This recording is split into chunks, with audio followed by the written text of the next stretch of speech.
Hi, I'm Kamal Chulaka, a photographer based in beautiful British Columbia. For over 20 years, my journey with photography has been a quest to capture the perfect dance between light and landscape.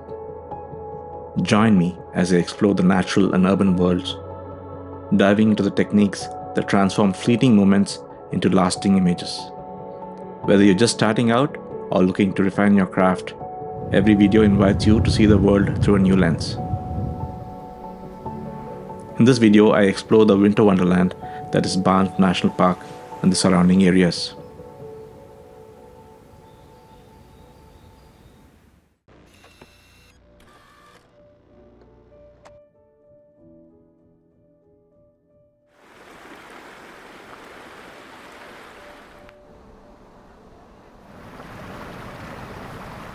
Every photography adventure starts with a journey.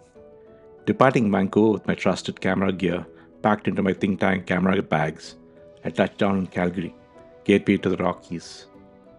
The drive to Banff itself is a preview of what's to come, watching those mountains rise from the prairies, getting bigger with every mile. During this drive, I was witness to a mesmerizing display of colors as the sun set over the western horizon.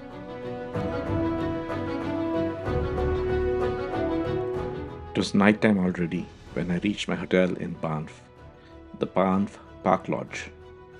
After a quick check-in and parking my car in the underground car park, I headed to my room.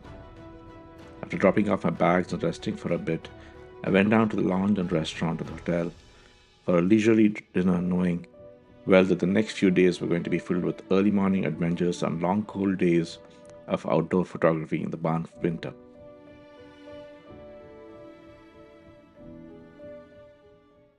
After a good night's rest, I decided to head out to Lake Louise as my first stop in this photography quest. A scenic 40-minute drive from Banff town on the Trans-Canada Highway brought me to the iconic Lake Louise. You get to see some amazing mountain country whether you take the interstate or the alternate Route 1A. But here's the thing about photography. Sometimes the bad weather gives you the best shots. The cloudy skies that greeted me turned out to be a blessing, creating moody conditions with soft light that transformed this often photographed location into something different.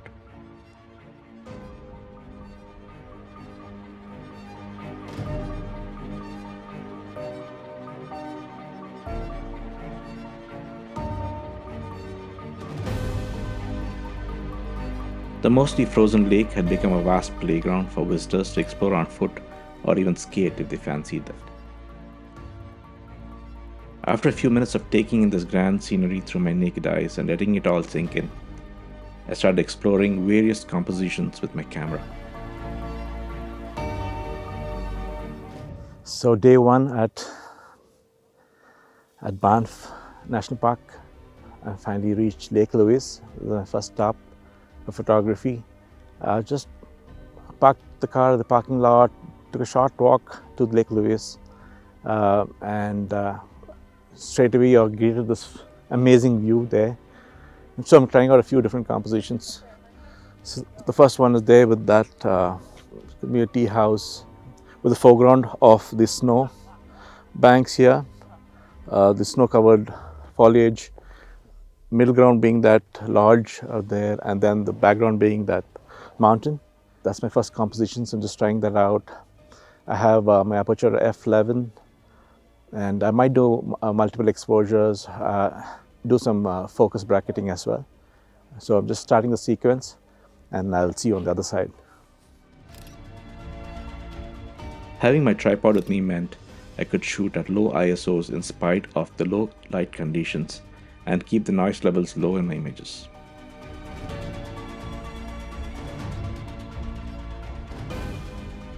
I think I got some nice images of the frozen lake and surrounding mountains and the glacier right until sunset, and as the light began to fade, I got this nice image of the lit up boathouse against a backdrop of the darkening mountainside. The light just faded. We had some nice golden hour light over the mountains out there, a little bit in the clouds against some blue skies. So it was worth the wait. The light just lasted for a few minutes, maybe 10 or 15 minutes. and there's a lot of cloud cover, so managed to just make the best of it. So we're done for the day here at Lake Louise, in Banff National Park. This is my first day of shoot, so I'm pretty happy with it. Got some good images, and looking forward to day 2. As the place began to empty, I also decided to call it a day and head back to Banff and to recharge with a nice dinner and a good night's rest after backing up all the images from the day's shoot. Just got ready and now just plan to head out now and get into the car and go check out a couple of lookout points near Banff, and then maybe even head to Emerald Lake, and if time permits, even drive up to the Icefields Parkway. Let's see how the day goes. It all depends on how much time I spend at each location. That's how it always is. You never know what you encounter once you reach a particular spot, so then you get engrossed in it and time goes. So let's see. We have another couple of days anyway, but the idea is we have a sunny day today, trying to make the best of it and definitely get to some good spot for golden hour photography. But till then, we'll be exploring other spots and trying to make the best use of the light. Come on guys, let's go. Day 3 began with a short recce trip to Vermillion Lakes, where Mount Rundle stood guard over frozen water. I wanted to get an idea of this iconic viewpoint just outside Banff, as it was on the way to Emerald Lake, where I was headed for the day. Right now, I'm at Vermilion Lake lookout just outside Banff. It's a 5-minute drive from Banff. Here on a recce trip, I knew the light is not going to be good right now. I just wanted to get to the lookout spot. It's not far away. It's on the way to Emerald Lake, where we're heading right now. So I just want to check out the place and check out the scene here and see when would be probably a good time to get back here.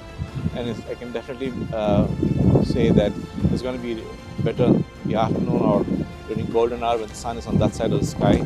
So right now I'm just enjoying the view and recording some footage for you guys. So enjoy. I spent a few minutes here taking a few snapshots and getting a feel for the place and possible shooting angles for a later shoot, ideally at golden hour before sunset. I got to meet a fellow photographer who was a local and got some tips as to where to go for some great scenery, and also tips on where I could fly my drone. As the sun was at the wrong position and the light was a little harsh, I quickly decided to move on to Emerald Lake. After about an hour's drive through some scenic and windy high mountain passes, I reached Emerald Lake, which is located in Yoho National Park, and I was impressed by the views from the moment I entered the car park.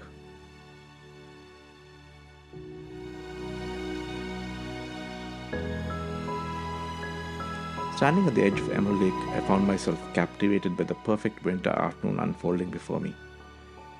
The scene I'd been hoping to capture had materialized.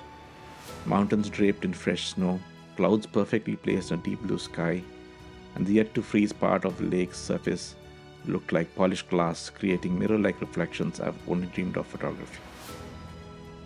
What caught my eye immediately was how the snow-covered logs in the foreground created natural leading lines into the frame.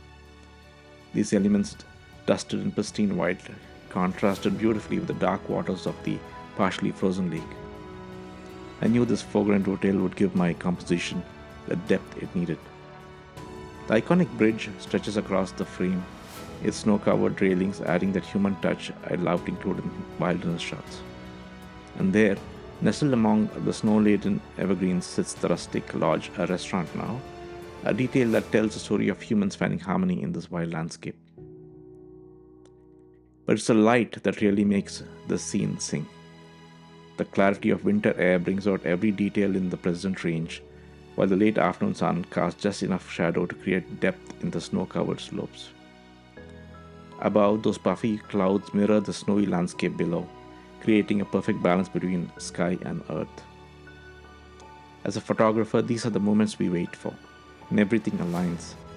The partially unfrozen lake offering both reflection and contrast, the snow-covered evergreens providing perfect framing, and the winter light bringing out textures you just don't see in any other time of the year.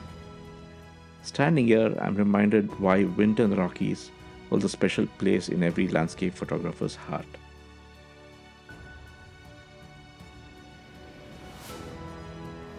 So I've been shooting at Emerald Lake for an hour or so now, and it's been just amazing. The scenes here are just fantastic. I think it's the highlight of the trip so far. Lake Louise was amazing yesterday, but this is equally stunning, if not more. And we got lucky with the weather today. It's been a clear, sunny day. As we approach sunset, we're getting a beautiful golden hour, so I'm very happy with the images that I got today. I got some images, wide sweeping images, and I was standing out there by the water, got some good reflections. Then I took some images of the mountain here with the chalet. Then I'm going to continue exploring, maybe explore the boathouse, a few other compositions, but it's been just an amazing experience so far. Definitely worth driving up to Lake Emerald for sightseeing or for photography. Definitely, don't miss it, guys. It's beautiful. And even the way up here was so amazing. We went through some high mountain passes and we got some amazing scenery. We saw some amazing scenery there. Low-hanging clouds flowing in a stream which I've never seen before. Overall, it's been an afternoon very well spent. So I'm going to continue to shoot. Enjoy the scenery, guys.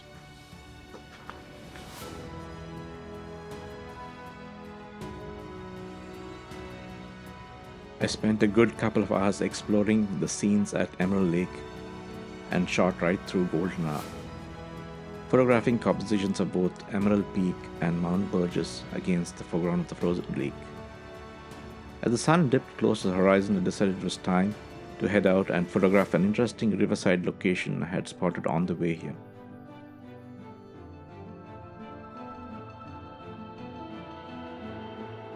A short drive from Emerald Lake is a surprisingly charming location, the natural bridge of the Kicking Horse River. Here I'm witnessing one of the Canadian Rockies' most powerful displays of water-carved architecture. What you're seeing is 1,000 years of persistence, the mighty Kicking Horse River drilling through solid rock near Emerald Lake, creating this remarkable natural formation. The winter setting transforms this already dramatic scene into something otherworldly. The snow-blanketed banks frame the churning river as it forces its way through the narrow rock gateway. The contrast is striking. Dark, glacial waters against pure white snow, all beneath the watchful gaze of those towering mountain peaks. I particularly love how the winter ice clings to the edges of the river, creating natural terraces of white that trace the water's path. The evergreens, heavy with snow, provide the classic Canadian Rockies backdrop, reminding us that we are in one of Yoho National Park's most photographed locations. The spot tells the endless story of water's patient power. Even in winter's grip, the Kicking Horse continues its ancient journey, carving ever deeper through the mountain landscape. I spent about half an hour here, snapping away a few handled shots from various angles, and also walked on the bridge to get a different perspective of the flowing river.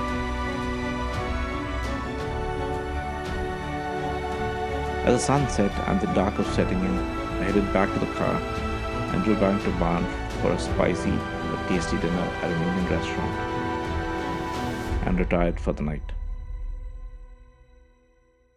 The next day, I decided to explore photographic opportunities closer to Banff town. Cascading over ancient limestone ledges, Bow Falls stands as one of Banff's most accessible natural wonders. This wide, thundering cascade drops 30 feet as the glacial waters of the Bow River tumble dramatically towards the Spray River confluence.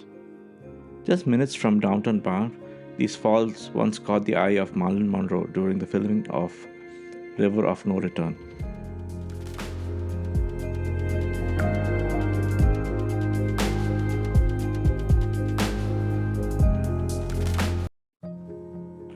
Bow Falls became a two-day study in how light transforms a landscape, creating opportunities for both wide shots and intimate details.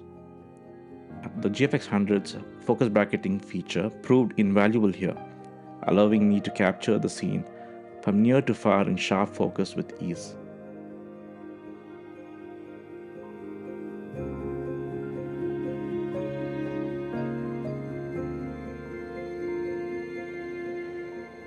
So I'm at Bow River Falls here in Banff. It's a beautiful location. I was here yesterday evening as well for a short time, but I had to rush because I had to catch the gondola to go up to the top of the mountain.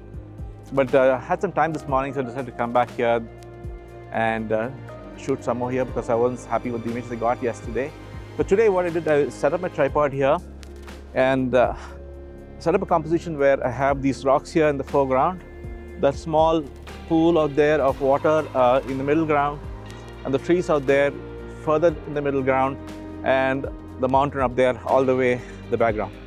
And to achieve focus for such a large depth of field, what I decided to do was use the focus bracketing feature in the GFX 100 Mark II. I was happy with the composition. I went into the focus bracketing settings and set up an interval of 2 seconds for each shot, and then set up auto focus bracketing starting with 1 meter all the way up to infinity. And the camera decided to break it up into about 13 shots and did it on its own. So I didn't have to touch the camera from that point on. And I think I'm pretty happy with the results. Cheers, guys.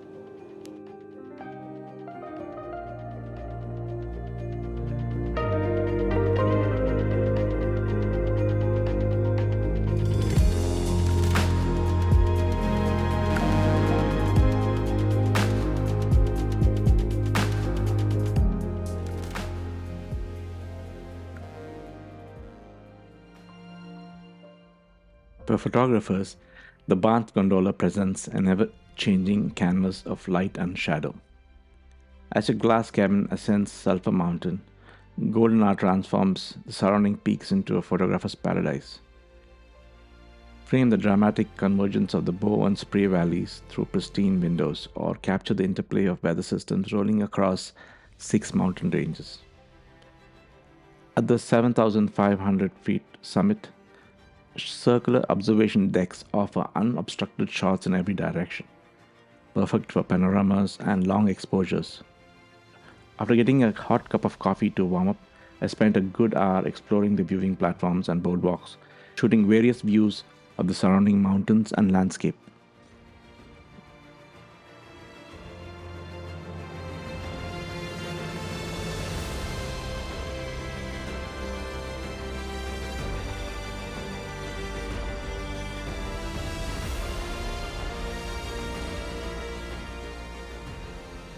As the sun set and the lights started to come on in Banff, I got a couple of blue hour images capturing that scene. As the light completely faded and the sky was cloudy with no chance of getting any images of the night sky, I decided to call it a day and headed back to the gondola to start the journey back to the warmth and comfort of my hotel in Banff.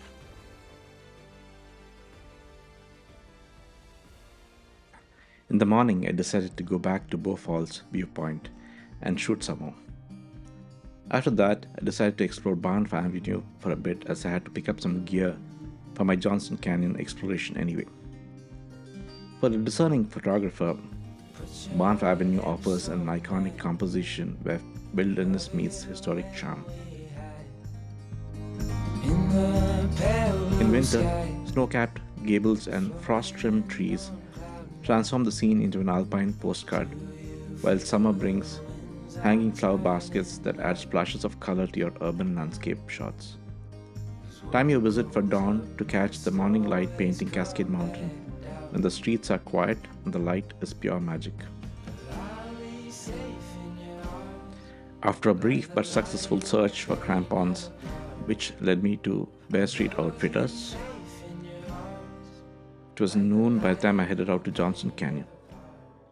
The drive from Banff was a journey in itself, as it had been snowing quite heavily all morning. As I left the busy town behind, the Bow Valley Parkway stretched ahead like a ribbon through the snow-draped forest. 25 minutes of winding road brought me deeper into the wilderness.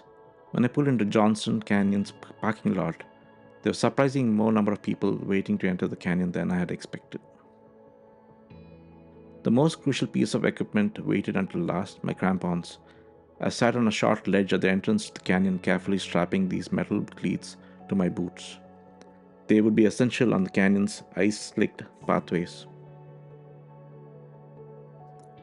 At the trailhead, interpretive signs peeked through their caps of snow, and the crisp mountain air filled my lungs.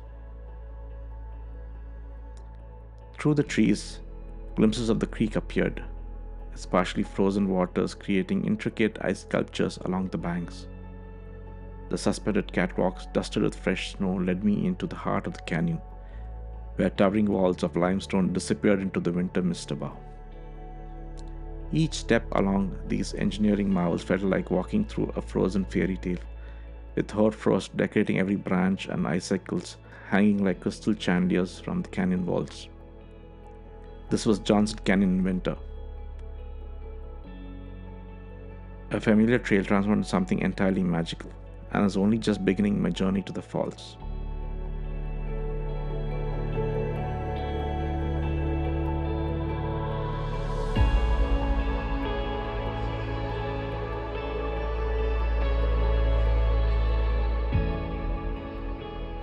So it's a beautiful winter's day here at Johnston Canyon outside Banff. So I've been walking the trail to the lower falls, trying getting a few compositions along the way. Just getting more and more photogenic more I go into the canyon.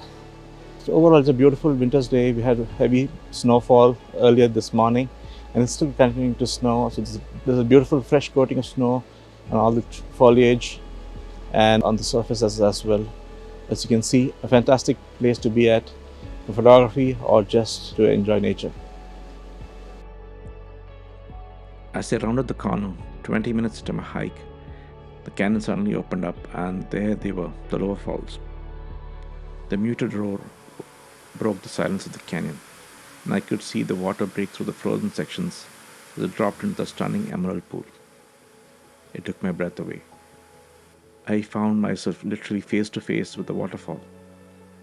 The viewing put me so close I could feel the spray on my skin, taste the pure mountain water in the air. This intimate scene of the partly frozen waterfall and the emerald pool into which the water emptied deserved a few clicks though it was a challenging place to get great composition. Not all scenes that look great to the human eye translate to great photographs, but I had to try.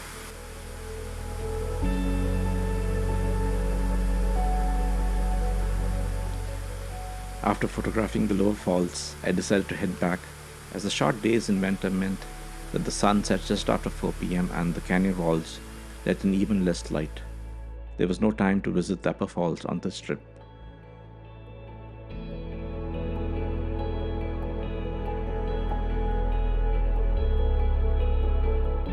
Six days isn't nearly enough to fully explore Banff, but it's enough to fall in love with this place, enough to capture moments that will stay with me forever. For photographers and winter sport lovers, Banff isn't just a destination, it's a rite of passage.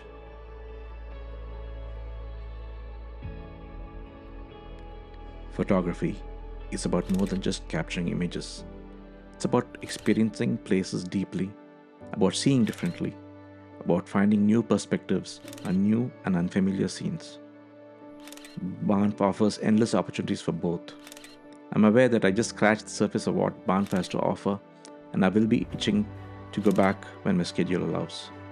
That is a story for another day.